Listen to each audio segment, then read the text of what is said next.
Good morning, students. Today we are going to start lesson second, Socialism in Europe and Russian Revolution. Yesterday we read about a different category of peoples. For example, liberals, radical, and conservatism. And next topic is industrial society and social change. Now start. Today topic is industrial society and social change. तो आज का जो topic है वो क्या है हमारा, industrial societies के बारे में और सोशल चेंजेस के बारे में। तो सबसे पहले देखो, जब इंडस्ट्रियलाइजेशन आता है तो उससे क्या होगा कि जो समाज है, सोशल मतलब सोशल चेंजेस कैसे आएंगे कि लोगों की जो डिमांड है उनकी डिमांड्स जो होंगी वो चेंज हो जाएंगी। जब इनकम ज़्यादा होगी तो क्या होगा, डिमांड्स भी क्या हो जाएगी, चेंज हो जाएगी। ठीक है, और बहुत सारी ऐसी चीज़ें हैं जो समाज में जो है चेंजेस लेकर आती हैं। तो वो किसके कारण आया है, इंडस्ट्रियल सोसाइटीज़ के कारण क्या आया है, सोशल चेंजेस। किस में सोशल चेंजेस आई हैं, सोसाइटीज़ के अंदर और इकोनॉमिक के अंदर। ठीक है, तो आज जो पढ़ेंगे हम किसके बारे में, industrial society and social changes के बारे में। ये एक ऐसा टाइम था जो किसको चेंज कर रहा था, सोशल एंड इकोनॉमिक को चेंज कर रहा था। सोसाइटी वाज चेंजिंग, सोसाइटी जो थी कब चेंज हो रही थी, आपको याद रखना है कौन सी सेंचुरी की बात कर रहे हैं, 19th सेंचुरी की बात कर रहे हैं। तो जो सोसाइटी के अंदर जो भी चेंजेस आ रहे थे वो कब किसके कारण आ रहे थे, हमारे इंडस्ट्रियलाइजेशंस के कारण। कौन सी सेंचुरी में, 19th सेंचुरी के अंदर। अब क्या चेंजेस थी, इकोनॉमिक चेंज हो रही थी और सोशल, समाज चेंज हो रहा था। समाज में क्या चेंज हो रहा था, इकोनॉमिक चेंज कैसे हो रही थी कि जो न्यू सिटीज़ थी, अब जो नए शहरों का निर्माण हो रहा था वो किसके कारण हो रहा था कि जो इंडस्ट्रीज़ थी उनके साथ साथ क्या हो रहा था, नई शहरों का निर्माण हो रहा था। New cities with industries and industrial region expanded. अब देखो, जब जैसे इंडस्ट्रीज़ बनेंगी उसके आसपास क्या होगा, सिटीज़ का निर्माण होगा। क्योंकि वहाँ पर जो है वर्कर्स की भी नीड होती है, लोगों को रोज़गार मिलेगा। ठीक है, मार्केट बनेगी और प्रोडक्शन बढ़ेगा। तो ये सारी चीज़ें किसको डेवलप कर रही हैं, सिटीज़ को डेवलप कर रही हैं, किसके साथ, इंडस्ट्रीज़ के साथ। और धीरे धीरे जो है इंडस्ट्रियल रीजन भी जो थे वो एक्सपेंड हो रहे थे। क्यों बढ़ रहे थे, क्योंकि डिमांड बढ़ रही थी, प्रोडक्शन बढ़ रहा था। ठीक है, और लोगों को रोज़गार मिल रहा था। ये सारी चीज़ें थी जो क्या कर रहा था, न्यू सिटीज़ को डेवलप करने में हेल्प कर रहा था। दूसरा, जब प्रोडक्शन इंडस्ट्रियलाइजेशन के थ्रू हो रहा था तो क्या इंक्रीज़ हुआ, रेलवे एक्सपेंड होना शुरू हो गया। और ये सब किसके कारण हुआ, इंडस्ट्रियल रेवोल्यूशंस के कारण। रेवोल्यूशंस मीन्स क्या होता है, किसी चीज़ के अंदर इम्प्रूवमेंट करना। प्रोडक्शन को इंक्रीज़ करने के लिए क्या सोर्स लिया गया, इंडस्ट्रियल रेवोल्यूशंस को लाया गया। ठीक है, अब ये इंडस्ट्रियल रेवोल्यूशंस तो आया बट इसके साथ बहुत सारी प्रॉब्लम्स भी जो है लोगों को फेस करनी पड़ी। अब इन प्रॉब्लम्स के बारे में पढ़ेंगे कि क्या क्या प्रॉब्लम्स थी इंडस्ट्रियलाइजेशन के आने के कारण। देखो, अब इंडस्ट्रियलाइजेशन आया किसके थ्रू, इंडस्ट्रियल रेवोल्यूशंस के थ्रू। उसने क्या चेंजेस करी, सोशल एंड इकोनॉमिक को चेंज कर दिया। ठीक है, but social and economic change होने के कारण इसमें कुछ अब क्या क्या लोगों को प्रॉब्लम फेस करनी पड़ी इसके अंदर। However this brought many problem with it. किसके कारण, इंडस्ट्रियलाइजेशन के कारण क्या क्या प्रॉब्लम फेस करनी पड़ी कि लोगों को जो है अब काम क्या, लॉन्ग वर्किंग आवर, मतलब पहले अगर ये 6 घंटे काम करते थे अब उनको 18 घंटे काम करना पड़ा। पुअर वेजेस, अब उनको जो वेतन दिया जा रहा था, जो सैलरीज थी उनकी बहुत ही कम थी। अनएम्प्लॉयमेंट ज़्यादा थी कि मतलब जब टाइम पीरियड होता था कि इंडस्ट्रीज़ का सीज़न होता था तब तो इनको रोज़गार मिल जाता था, मतलब वेज उनको जो है काम दे दिया जाता था। बट जब सीज़न नहीं होता था तो इनको क्या कर दिया जाता था, हटा दिया जाता था, डिसमिस कर दिया जाता था। तो ये सबसे बड़ी एक प्रॉब्लम थी अनएम्प्लॉयमेंट की। And housing and sanitation work problem. और किस चीज़ की प्रॉब्लम थी, हाउसिंग की एंड सैनिटेशन। जहाँ पे वो रहते थे वहाँ पर सफाई वगैरह नहीं होती थी, कंडीशन बहुत ही ख़राब थी। ठीक है, तो ये सारी चीज़ें जो है इनको इंडस्ट्रियलाइजेशन के आने के बाद जो है इनको फेस करना पड़ा। तो आपको प्रॉब्लम्स आ सकते हैं कि क्या क्या प्रॉब्लम्स लोगों को फेस करनी पड़ी थी। लॉन्ग वर्किंग आवर हो चुका था, पुअर वेजेस थी, अनएम्प्लॉयमेंट थी, हाउसिंग एंड सैनिटेशन की प्रॉब्लम थी। अब हमने पिछले कैटेगरीज के अंदर पढ़े थे कि कुछ लोग क्या चाहते थे सोसाइटी में, क्या चाहते थे, चेंज चाहते थे, जिसके अंदर हमने 2 कैटेगरीज पढ़ी थी, लिबरल्स के बारे में एंड रेडिकल के बारे में। ये क्या चाहते थे, वांटेड अ चेंज। ये दोनों ही क्या चाहते थे, चेंज चाहते थे। किसके अंदर, सोसाइटी के अंदर। क्यों चेंज चाहते थे, देवर, ये दोनों ही जो है ये चेंज क्यों चाहते थे, ये भी क्वेश्चन आ जाता है कि देखो जब इंडस्ट्रियलाइजेशन आया तो इनकी जो इंडस्ट्रियलाइजेशन आने के कारण लोगों को कुछ प्रॉब्लम फेस करनी पड़ी।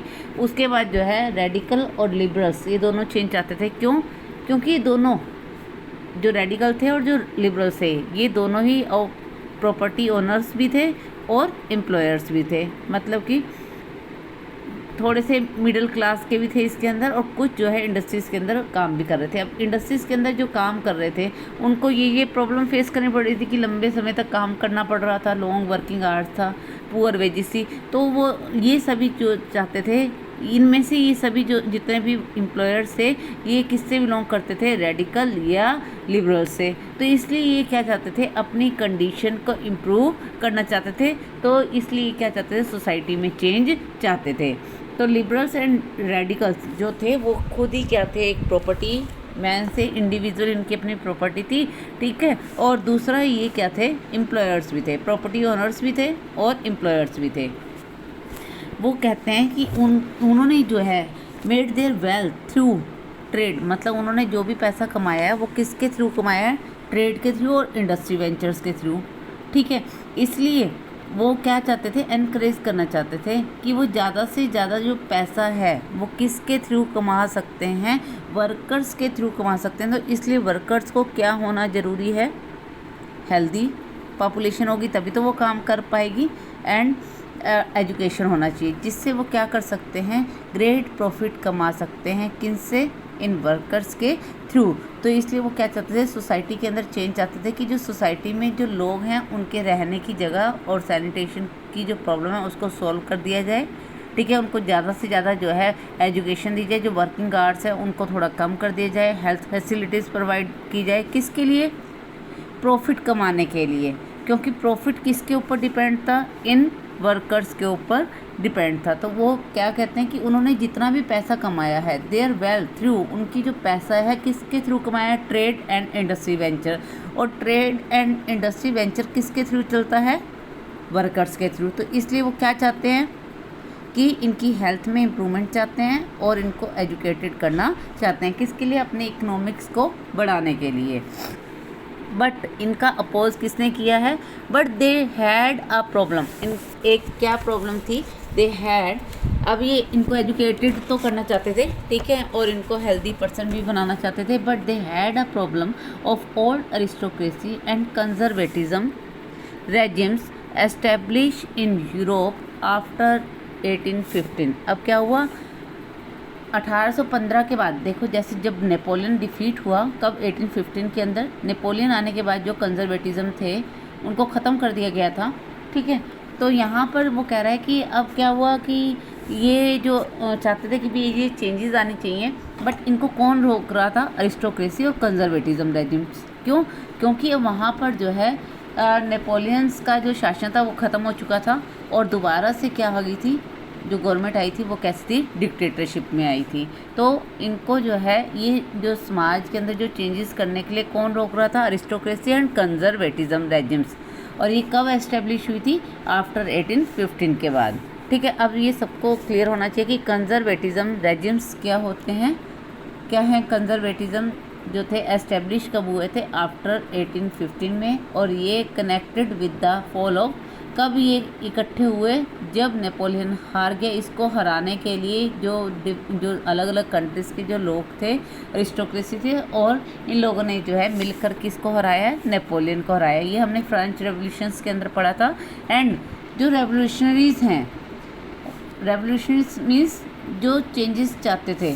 अब कहाँ के रेवोल्यूशनरी थे, फ्रांस के, इटली के, जर्मन के एंड रशिया के। इन्होंने क्या किया, इकट्ठे वर्क किया, किसको, मोनार्ची सिस्टम को ख़त्म करने के लिए, to overthrow existing monarchy system.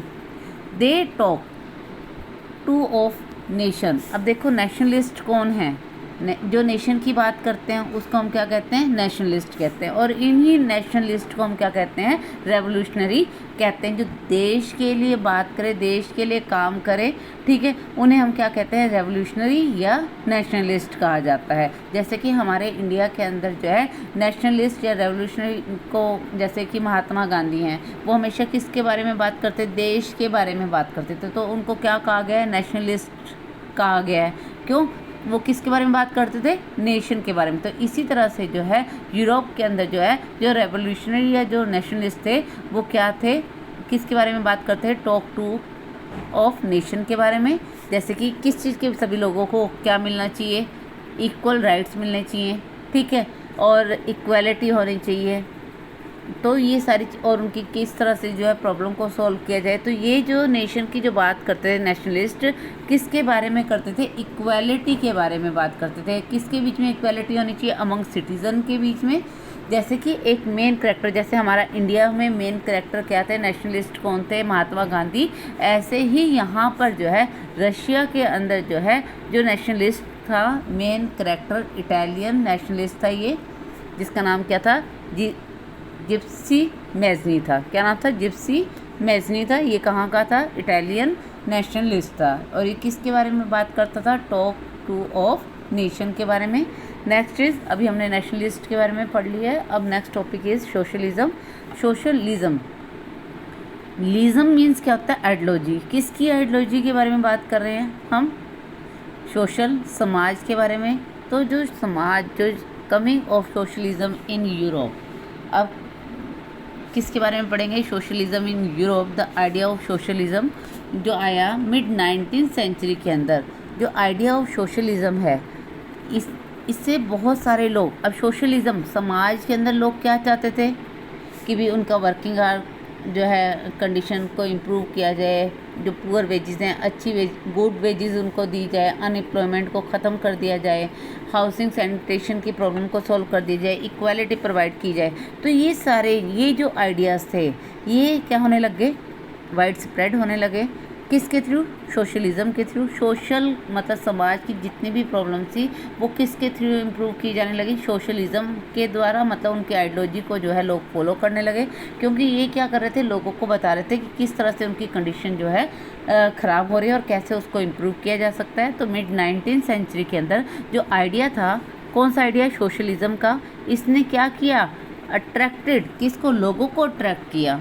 widespread attention, those who followed these ideas come to known as a socialist। अब सोशलिस्ट कौन है, जिन लोगों ने किसके आइडिया को फॉलो किया है, सोशलिज्म के आइडिया को फॉलो किया है, उसे किस नाम से जाना गया है, सोशलिस्ट के नाम से जाना गया है। तो जो लोग, जैसे कि मिड 19th सेंचुरी के अंदर जिन लोगों ने, अब सोशलिज्म ने लोगों को बहुत ही अट्रैक्ट किया, लोगों ने उसके सोशलिज्म के आइडियाज़ को फॉलो करना शुरू कर दिया। और जो लोग फॉलो कर रहे थे किसको, आइडिया को, किसके आइडिया को, सोशलिज्म के आइडिया को, उनको क्या नाम दिया गया, सोशलिस्ट कहा गया।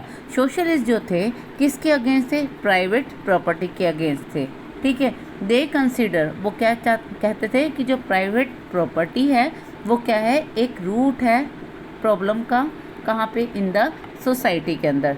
सोशलिस्ट क्या थे, किसके अगेंस्ट थे, प्राइवेट प्रॉपर्टी के। वो क्या कहते हैं, they consider private property as the root of all problem. जो प्राइवेट प्रॉपर्टी है वो सभी कारणों का कारण है, मतलब सभी जितनी भी समाज के अंदर जो बुराइयां चल रही हैं उनका सबसे कारण क्या है, प्राइवेट प्रॉपर्टी है, ठीक है। कहाँ पे, इन द सोसाइटी के अंदर। तो यहाँ पे बताया गया है जो इंडिविजुअल ओन प्रॉपर्टी जो है, यहाँ पे बताया गया कि वर्कर्स वर अंडर देम। अब क्या होता है कि जो इंडिविजुअल ओन, अब जो प्राइवेट प्रॉपर्टी में क्या होगा कि प्राइवेट इंडस्ट्रीज़ होंगी, ठीक है। अब जो इंडस्ट्रियलिस्ट होते हैं उनका मेन एम क्या होता है, टू अर्न मोर प्रॉफिट, ठीक है। मेन यही होता है ना, जो इंडस्ट्रीज़ जिनकी अपनी होती है वो चाहते हैं कि ज़्यादा से ज़्यादा पैसा को कमाया जाए, और वो ज़्यादा से ज़्यादा जो इनकम है वो किसके थ्रू कमाई जाती है, वर्कर्स के थ्रू। और वो कैसे कमाई जाएगी, उनकी वेजेस को लो करके, टाइम आवर्स को इंक्रीज़ करके, ठीक है। और जब सीज़न होता है उसके अकॉर्डिंग वर्क देके। तो ये सारी चीज़ें क्या हैं, प्राइवेट प्रॉपर्टी हैं, जिसके सोशल इविल्स हैं, ठीक है। तो इसलिए वो किसके अगेंस्ट थे, प्राइवेट प्रॉपर्टी के। अब जो इंडिविजुअल ओन प्रॉपर्टी, जिसकी अपनी प्राइवेट प्रॉपर्टी है, वो क्या करेगा, अब उसकी प्रॉपर्टी पर जो भी प्रोडक्शन होता है वो किसके थ्रू होता है, वर्कर्स के थ्रू। अब इंडिविजुअल ओन प्रॉपर्टी मतलब प्राइवेट प्रॉपर्टी में काम कौन करता है, वर्कर्स करता है, किसके अंडर रह के, इन प्राइवेट प्रॉपर्टी के ओनर्स के अंडर रहकर। तो workers work under them but they are concern with personal gain. अब जो इंडिविजुअल जिनकी अपनी प्रॉपर्टी होती है उनका मेन एम क्या होता है कि वो ज़्यादा से ज़्यादा प्रॉफिट को कमाएं, and only not with in the welfare of those who made the property productive workers. इसको ध्यान से सुनना है कि यहाँ पे बताया गया है कि दे वर कंसर्न, उनका मेन मुद्दा ही क्या होता है। अब यहाँ पे इंडिविजुअल ओन प्रॉपर्टी का मतलब क्या है कि वो पर्सन जो जिनकी अपनी प्राइवेट प्रॉपर्टी होती है और जो मेन क्या चाहते हैं, ज़्यादा से ज़्यादा प्रॉफिट अर्न करना चाहते हैं, main and not with the welfare, और किसके प्रति वो वेलफेयर नहीं होते, जो उनके लिए काम कर रहे हैं, हु मेड द प्रॉपर्टी, जिन्होंने उनकी प्रॉपर्टी को प्रोडक्टिव बनाया है, वो उनके लिए वेलफेयर नहीं होते। कौन है वो, जो उनकी प्रॉपर्टी को प्रोडक्टिव बना रहे हैं। प्रोडक्टिव का मतलब इंडस्ट्रीज़ के अंदर काम कर रहे हैं और प्रोडक्शन को प्रोड्यूस कर रहे हैं, तो वो उनके लिए जो है ज़्यादा जो है वेलफेयर, उनके बारे में नहीं सोचते हैं, वेलफेयर नहीं होते हैं। And not with the welfare मतलब उनकी जैसे हेल्थ के बारे में नहीं सोचते हैं, ठीक है, उनकी वेजेस के बारे में नहीं सोचते हैं, ठीक है। तो वो किन के बारे में नहीं सोचते, जिन्होंने उनकी प्रॉपर्टी को प्रोडक्टिव बनाया है, वो कौन है, वर्कर्स हैं, ठीक है। तो इसलिए जो सोशलिस्ट थे वो किसके अगेंस्ट थे, प्राइवेट प्रॉपर्टी के, और लोगों में इनकी जो आइडियाज़ थे वो स्प्रेड हो रहे थे किसके कारण कि मतलब जो लोगों के साथ डिस्क्रिमिनेशन किया जा रहा था या जो उनको जो है फैसिलिटीज़ प्रोवाइड नहीं की जा रही थी, तो ये जो आइडिया था सोशलिस्ट का वो जो है पूरी कंट्रीज़ के अंदर स्प्रेड हो रहा था। तो सोशलिस्ट क्या चाहते थे, एक ऐसी सोसाइटी चाहते थे जिसके अंदर whole should control the property, जिसमें सभी का क्या हो, इंडिविजुअल ना हो, जिसमें सभी का क्या हो, कंट्रोल हो, किसके ऊपर, प्रॉपर्टी का। तो यहाँ पर कुछ आइडियाज़ हैं जो सोशलिस्ट हैं, उनके बारे में पढ़ेंगे, जैसे कि Robert Owen and Louis Blanc. ये हम कल इसके बारे में पढ़ेंगे, जितना आज करवाए इसको अच्छे से आपको रिवाइज़ करना है।